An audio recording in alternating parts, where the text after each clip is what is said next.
Hi, and welcome to the Luminaries In and Out of Sect podcast, a show about the moon and how astrologers embody and relate to it.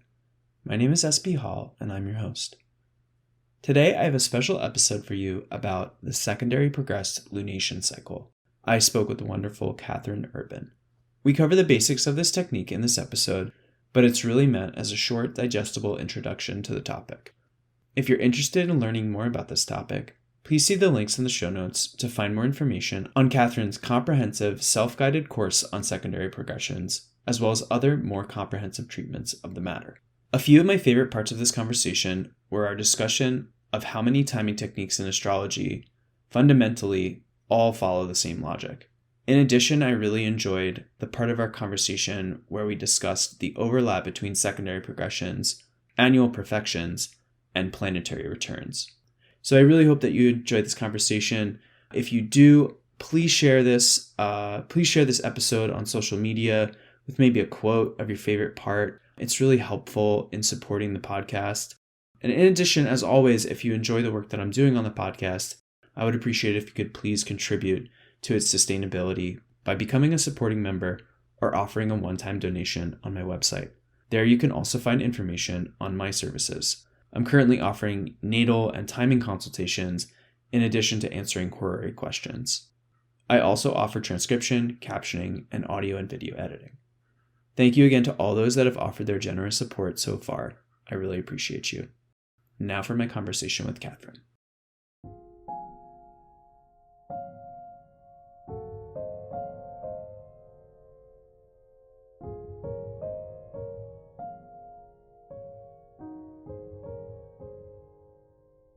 All right, Catherine Urban, thank you so much for being with me here today. How are you doing?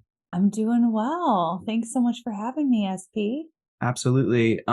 Just to give you a curveball question right off the start, we're recording like 2 days after the Mercury Cazimi, the day after the full moon. How's the astrology been for you lately, personally? Ooh, yeah. I mean, the Capricorn full moon, I think, has been a productive one for me. Yeah, it's been good. It's actually you're catching me in quite a curveball because I'm like, what did I even do yesterday? But the Cancer season is in full swing for me. Yesterday I had like a really sweet moment. My daughter, who's 3, we went on our first bike ride together. Oh, So that's that so was cute. kind of like in the way that a Cazimi is like a new beginning. Mm-hmm. That was really precious to me because it was like our first mother-daughter bike ride together. So very Cancerian, 2 Cancer risings. So yeah, it's Beautiful. good. Okay, Catherine, can you offer us just an introduction to yourself and your practice? Yeah, I'm Catherine Urban. I've been practicing astrology.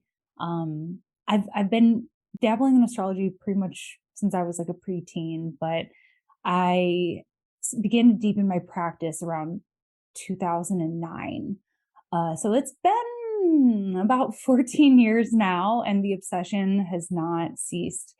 So yeah, right now my practice is largely consisting of natal astrology. I consider myself a predictive astrologer. I work a lot with solar returns and obviously progressions. That's what we're going to talk about today, and perfection. So that's really been taking up a lot of my interest lately, and learning a lot of new techniques from the medieval era. Shout out Abu Mashar, shout out Dr. Alomi. Yes. And yeah, doing a lot of horary these days as well. So yeah, that's pretty much the focus of my practice at this time.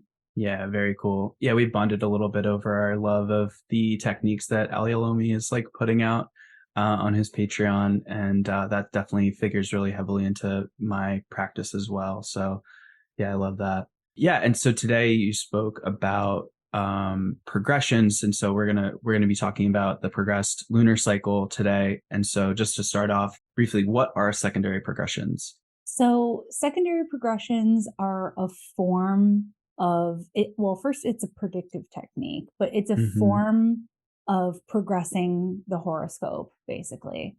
So we're working with symbolic time in the same way that Profections, a technique that sounds similar but works much differently. That's sort of like a Time Lord technique, but it's symbolic, Mm-hmm. like each year the ascendant progresses one house forward. So in secondary progressions, we're progressing by days. So we're sort of Right. progressing everything forward by time. So let's say, for example, you were born on a new moon. Mm-hmm. Well, 14 days later, there's going to be a full moon. So you would have your progressed full moon at age 14. So secondary progressions were basically taking the formula of 1 day equals 1 year. Mm-hmm. So yeah, we're basically, you can look in the ephemeris and look at everything that's been going on in the sky. And you can look at that for, largely like the first 90 days after you're born. And you can sort of apply that to your life. Mm-hmm. Awesome. Yeah, thank you for that description. And just to give people a sense, the what are the kind of important things in secondary progression? So I think you've done an episode on the astrology podcast about retrograde stations. I know that you've also done an episode on the astrology podcast about the progressed lunation cycle, which we'll be talking about today. And then I think another thing that's really important with progressions is like planets or the ascendant changing signs. Is there anything Yes. else you would add in addition to that? Yeah. So basically, you're not just limited to progressing forward along the zodiac. If a planet goes retrograde, it's gonna, obviously we're gonna take that into consideration and take into consideration the retrograde motion of the planet, the stations. Mm-hmm. Something I found that is really valuable is when a planet changes signs Mm-hmm. by progression, and especially if that planet rules an angle in the chart. Mm-hmm. So I once had a client, and they were coming in for several sessions, and um their relationship was on the rocks. And I saw that the planet that was ruling their descendant was at 29 degrees. Mm-hmm. So I kind of had a feeling, as an astrologer, I'm always open minded to see, how might that show up. And I never want to tell someone what to do in that sort of sensitive situation.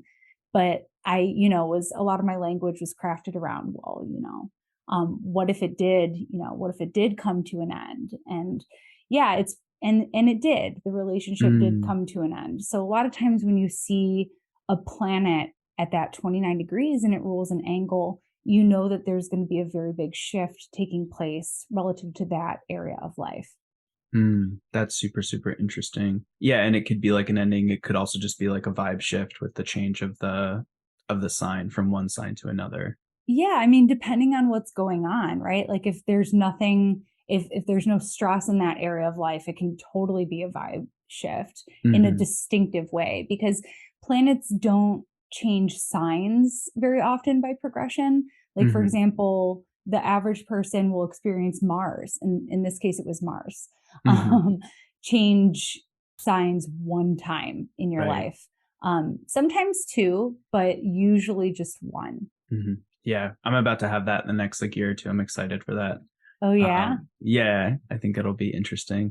Okay, yeah, and so let's talk about the progressed moon and what the progressed moon can mean and how that can like modulate or change the flavor of the natal moon placement. Yeah. So the way I look at the progressed moon, now the progressed moon is going to move about 1 degree per month.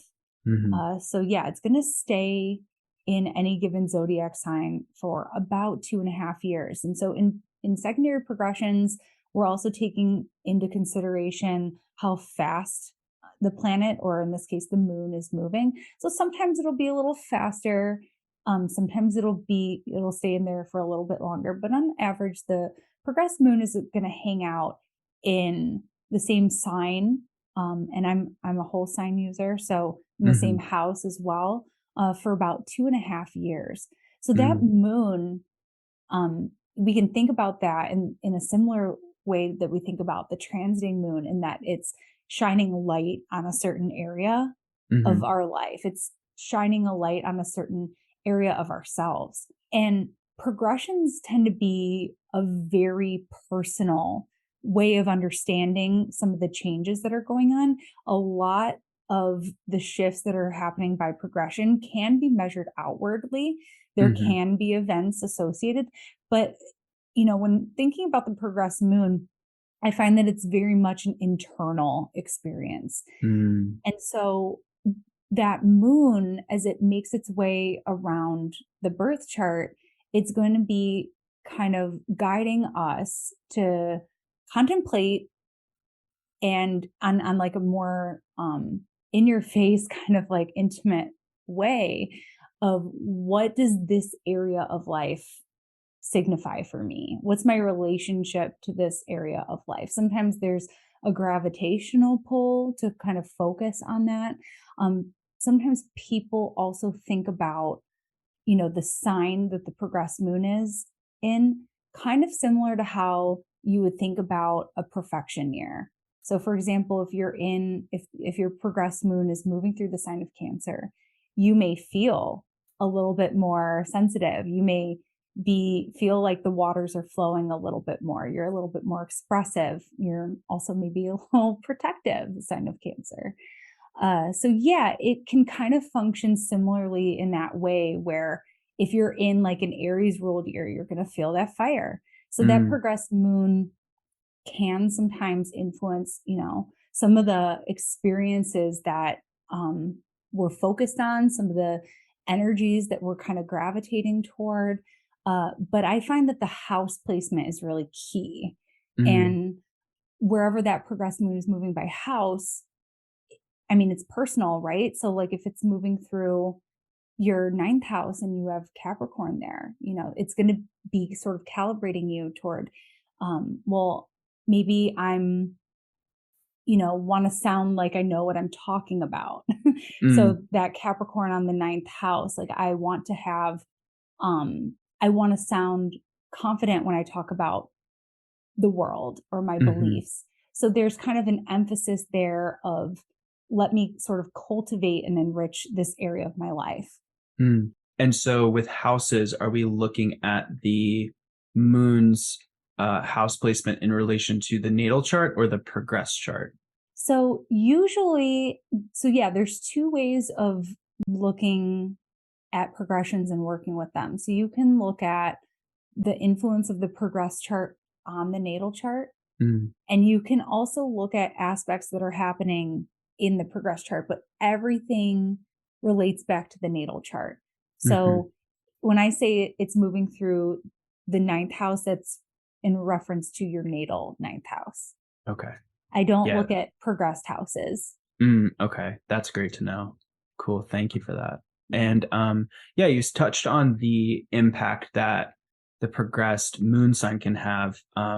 But let's talk a little bit about the impact that the progressed lunar phase can have.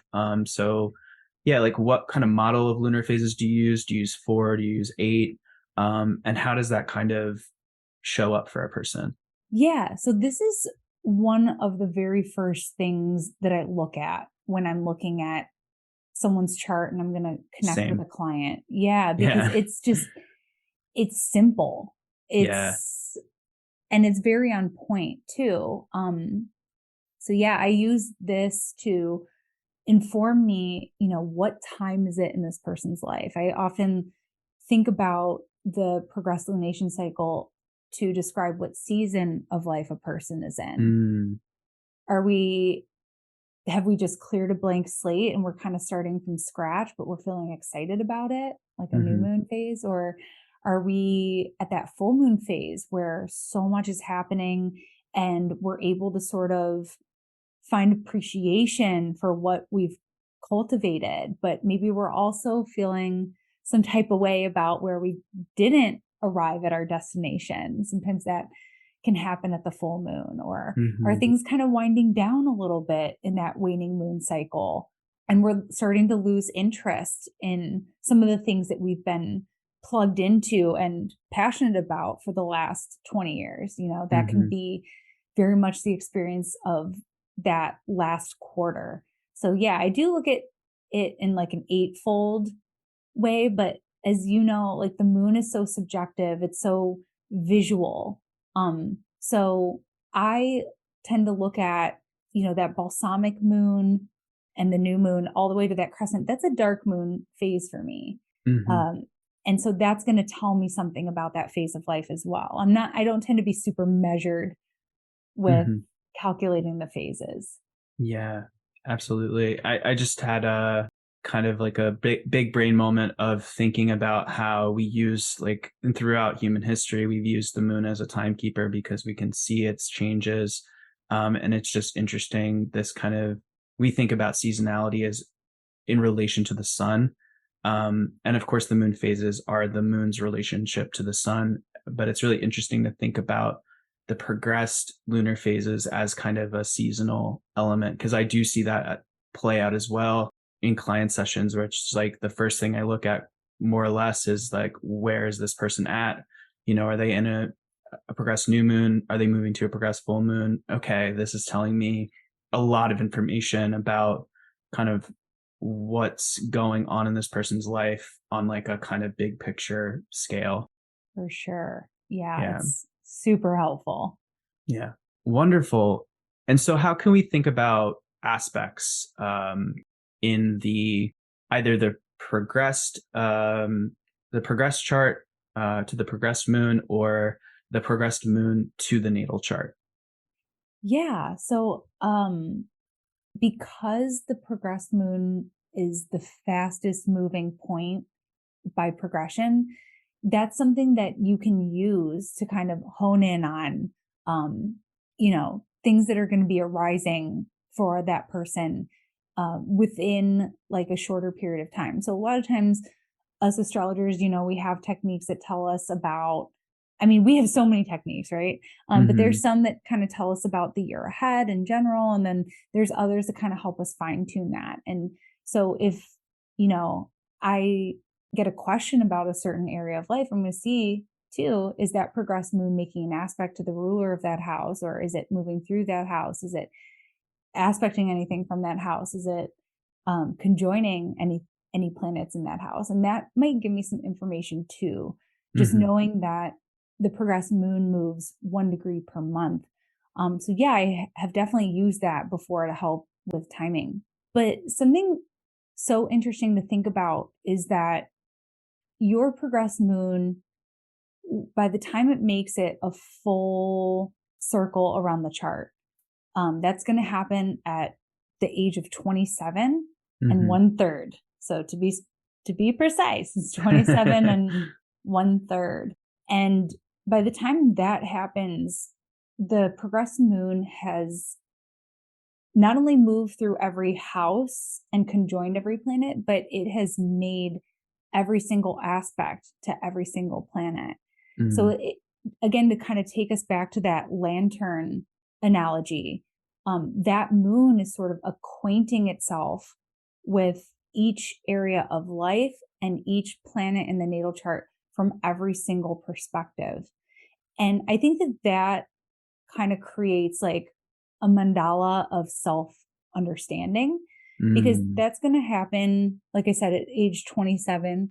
And that happens right before the Saturn return. So a lot of Yeah. people have questions about, the significance between the progressed moon and the Saturn return. And so I like to think about the progressed moon making its full journey around the chart as like, okay, like I know who I am now, Mm-hmm. and I know who I am as an adult.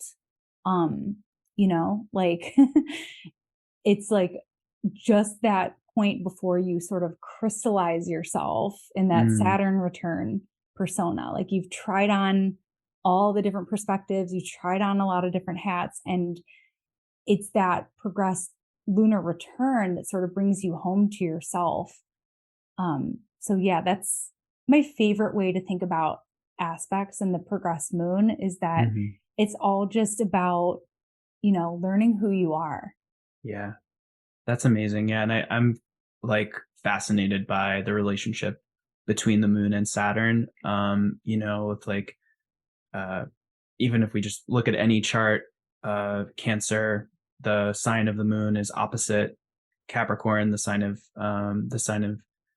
Saturn, and the same thing with, the other light, the sun in Leo is opposite Aquarius. And I just really am fascinated by that relationship and like what that can mean. And it's really interesting to think about the progressed lunar return as like uh, kind of like a precursor to the Saturn return, and how like both of those things work together to kind of concretize the self and concretize like I'm not sure that this is actually scientifically correct. I've seen some discourse about this recently about like people saying that your brain kind of fully develops by the time you're 25, and whether that's true or not, it's an interesting coincidence with, right around the time that both of these things happen, the progressed lunar return and the Saturn return.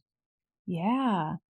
Yeah. And I love what you bring up about the connection between, the luminaries and with Saturn. It's so funny. I was talking about this earlier today. But yeah, it's such a cool connection between the two. And that point of the progressed lunar return with Saturn is with the Saturn return is such a potent period because as we think about some of the familial topics that come up for us around our Saturn return, that progressed lunar return happens at age 27, which coincides with it being a fourth house perfection year. Mm. So it's as if that phase of life in our late 20s is, rooted in this inner contemplation of, how far is my apple going to fall from that tree in a way. It's where you kind of, I heard something a long time ago about how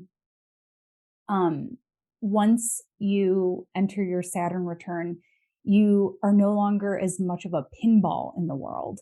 And you start having more agency. The world starts looking at you like you're contributing something, and the world becomes more receptive to you. And I think that that's true. In my experience, I've felt that. But it's like, that period of initiation where you become like a full-blown adult according to astrology. But it's like that progressed lunar return and that fourth house year are also sort of teeing us up for that, and that contemplation about where we come from and where we're going. Yeah, so interesting.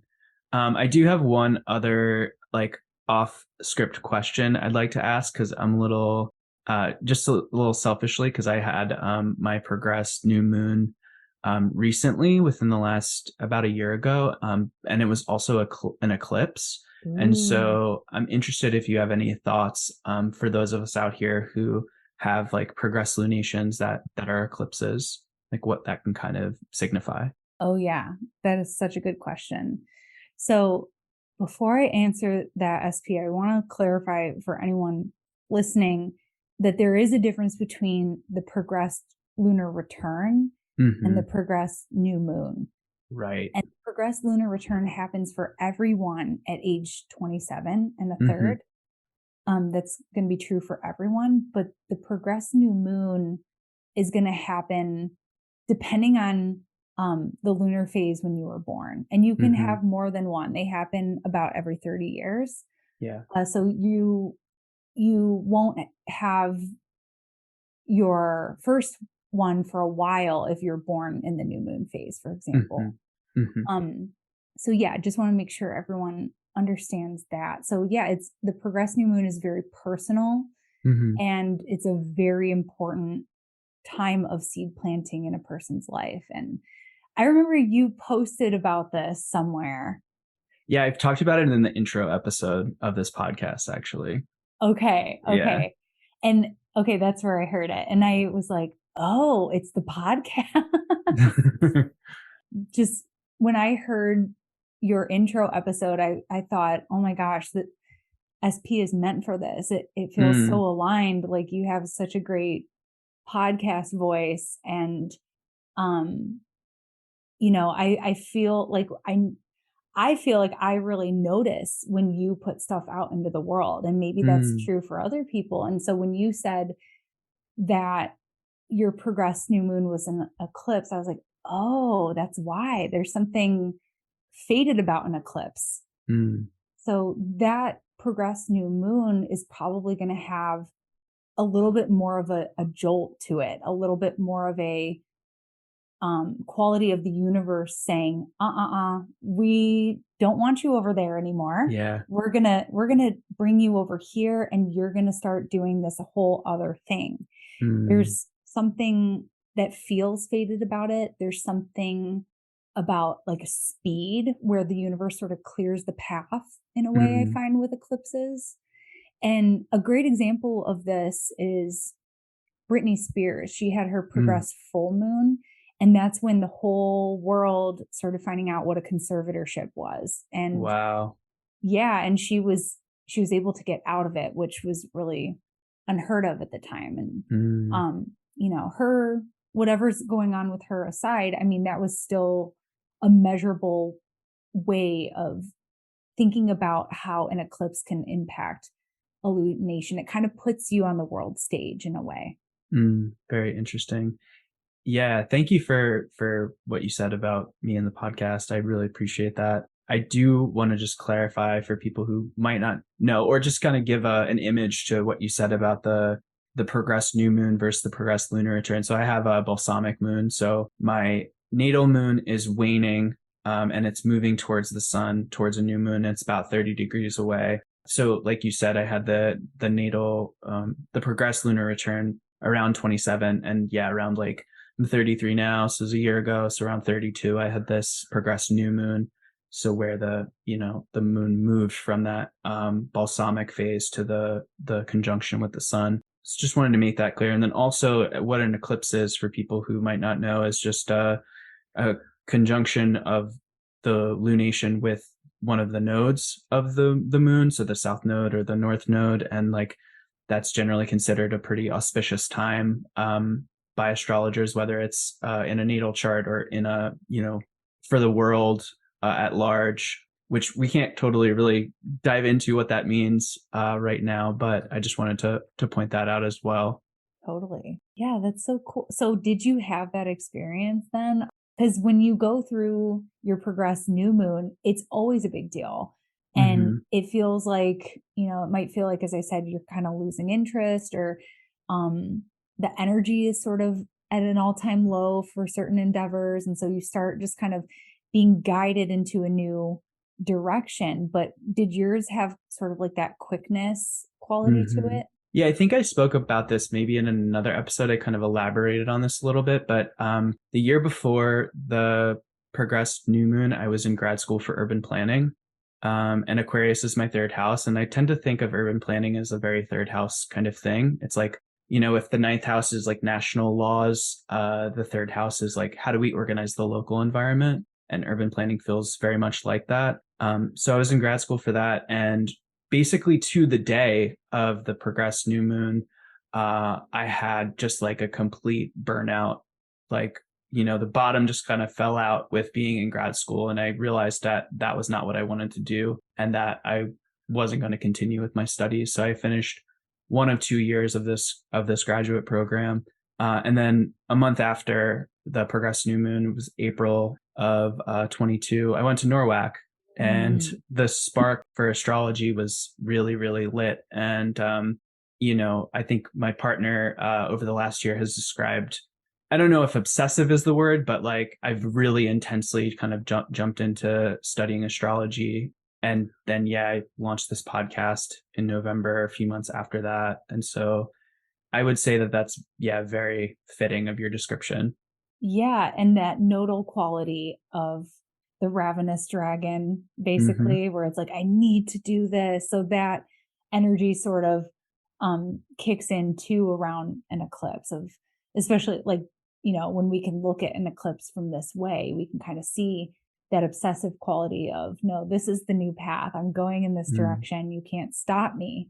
Uh, but yeah, astrology is definitely a third house practice as well. It Mm-hmm. definitely, you can put it in the third, you can put it in the ninth. Maybe some of the more relational aspects of astrology might be in the third kind of Mm-hmm. thing. Maybe if we're translating texts were in the ninth. I mean, there's a lot of ways you could think about that, but astrology, while it often gets put in the ninth, it's also very much a third house thing. Yeah, and I'll just give a little plug to the episode I did with Cameron Allen for the What Makes an Astrologer series, where we talked about Robert Hand's like Mercury lot of fortune claim that he made, and Cameron like makes an argument for astrology being in the third as well. So Mm-hmm. definitely direct people to that if they're interested in it. Cool. All right, Catherine, do you have any additional thoughts that you'd like to share about this topic? Yeah.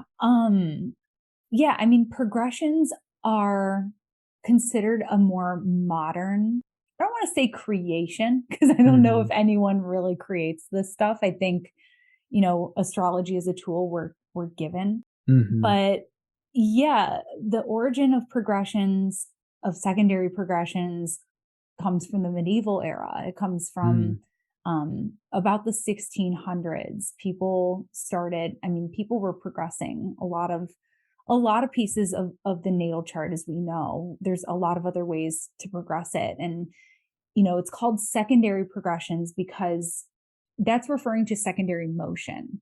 So Mm-hmm. secondary motion refers to the zodiacal motion. Right. Primary directions refer to primary motion, which is the sun and the planets rising in the east and culminating in the midheaven. And so we look at those for other things too. So primary directions were being used quite frequently. They've been used since like the origin of astrology, basically. Mm-hmm. So the medieval astrologers, well, I don't know if you would call this the medieval era, but like 1600s. So yeah, More Renaissance. like maybe the Renaissance. Was it Yeah, also this happening in Europe or what? yeah, Okay. in Europe. Yeah, so Renaissance in Europe, the astrologers there just started saying like, well, why not progress it by a zodiacal motion? And so there was a Mm, lot of experimentation there, and that's where we get solar arcs as well. So mm, solar arcs and secondary progression sort of came out of that era. mm. Um, but they work. They Yeah. work really well, and they're easy to learn. They're easy to play with. So I Mm. definitely recommend trying them. Yeah. And another comment I'll make about that, just something that comes to mind is I think Jen Zart did an episode on, I don't know if it was Venus or if it was secondary progressions with Oraculos astrology, that Yeah, podcast. And yeah, Michael A. yeah, Bryan. yeah. And she talked about studying, I think, Uranian astrology, kind of like out of like German schools of astrology. Yes. And she talked about regressions, which I was just like, wow, that's fascinating to think about regressing the planets rather than progressing them. Oh yeah. Yeah, they call them converse progressions. Mm, So yeah, and I know Michael A. Bryan is fond of that technique. But yeah, there's a lot of astrologers have swear by them. hmm So yeah, with astrology, it's one of those things like it is a divinational practice. Like you can follow the techniques and follow a system that is as old as time, and that may work for you, but there's other ways that you can use it that are more modern, and those still work as well for some mm, folks. So I think it depends on the diviner and what tools you're using to get the information that you need to get for your client. absolutely. Yeah, and it's interesting thinking about progressions, like where did progression start? Because I know that Ali Alomi even will talk about progressions in the medieval Islamicate, which is like goes back to the 8th, 9th century. But it's almost like a question of like, is this a question of language? Because even the term perfection is kind of like a mistranslation To of, advance. yeah. So it's like, what is progressions in the in the 8th or 9th century context, and is it a different technique or is it a matter of language? Yeah, I think it is a matter of language because Dr. Alomi also mentioned that that's basically what zodiacal releasing is too, is it's basically progressing or perfecting, whichever word you want to use, I guess, Hmm. the lot of fortune and the lot of spirit. So yeah, I mean, we might look at secondary progressions and say it's more modern, but I mean, basically taking the same idea that astrologers have been using since the beginning, which is to advance. So it's just a matter of, are we advancing it by, what's the measurement basically? What's the increment that we're going to advance it by? And in this case, it's time. In this case, it's 1 day equals a year. Right. Yeah. Whereas perfections are, one sign a year, and zodiacal releasing, it can be like, for for Capricorn, it could be like 30 years for a particular, like the L1 period for Capricorn is like, many, many years. And so it's interesting. Yeah. It's all kind of a symbolic timing, advancing, but just like, what's that frame of time that we're thinking in? Exactly. Yeah. That one's working with the planetary periods. So yeah, that's such a great question. Yeah. I think it's just a matter of language. One other thing I meant to mention too, because I just mentioned the first progressed lunar return, and we have other ones. So there's another one that happens when you're 54 and 2/3. And that time the moon has gone around the horoscope again. And so you have this secondary reacquainting of, oh, I'm a different person than I was, and that's happening at that age, just shy of 55. But at age 54 and 2/3, you're in a 7th house year. So it's interesting because that's going to highlight a lot about relationships. So whereas that first progressed lunar return is highlighting, your origin and who you are, as a result of that, and as a result of differentiating from that, the progressed lunar return happening in your mid 50s is about, the relationships. And I just love that, because the moon deals so much with connection. And then the last one that we get, that's going to be, so you're 82. So that's going to take you to your 11th house year. And that's a lot about like your hopes and dreams. And it's up there, it's in your 10th and 11th houses that this is going on, that you have this third progressed lunar return. And so it's a lot about your legacy, what you've cultivated, and how much you've achieved in terms of like your hopes and your dreams. So yeah, we don't just have the one, but that first one that we have is very foundational for us. Yeah. Yeah. And if we may for a moment, it's interesting to think about, we talked about the Saturn return with the first one. And I think, is that age of like 58 where we have like a Jupiter return and a Saturn return at the same time?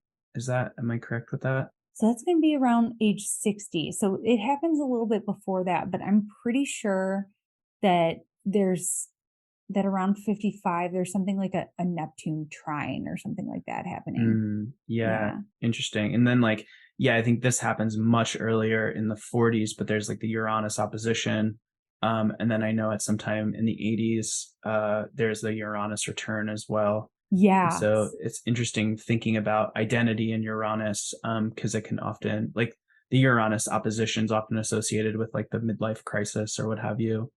Yeah. So that third progressed lunar return is happening, just shy of like a degree-based Uranus return. So you might think of that. And if we think about Saturn returns as being sign-based, we might think about the Uranus return as being like a 7-year sign-based event as well.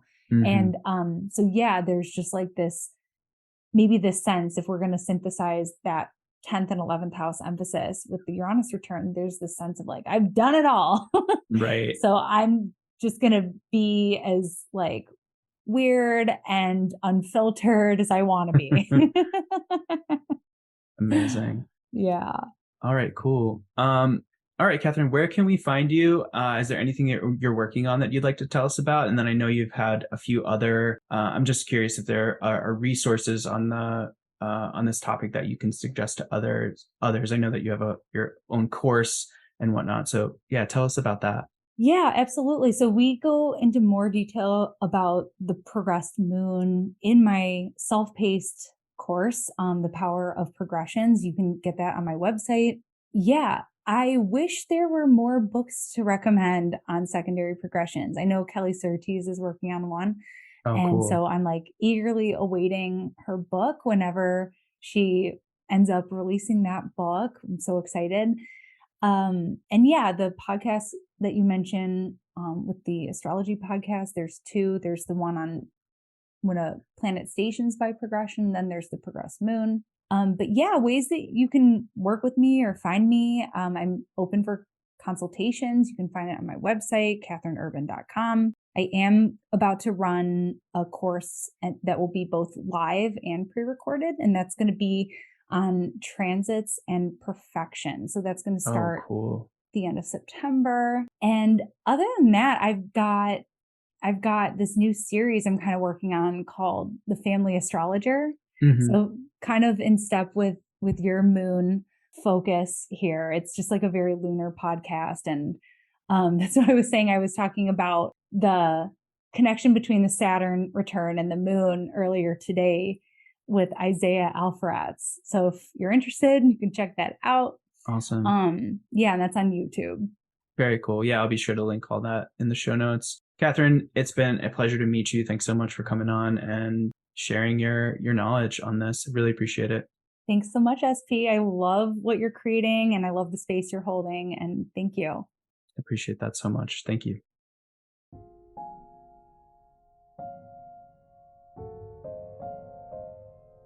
To support the show by donating or becoming a member, please visit my website, which is linked in the show notes. And please subscribe to the show wherever you listen. You can also find me on Instagram and Twitter. See those links in the show notes as well. If you have any questions or feedback on the show, please feel free to contact me via my website or email me at sphallhorary@gmail.com. In the show notes, you can also find links to astrologers and resources that we touched on in this episode. Thanks. See you next time.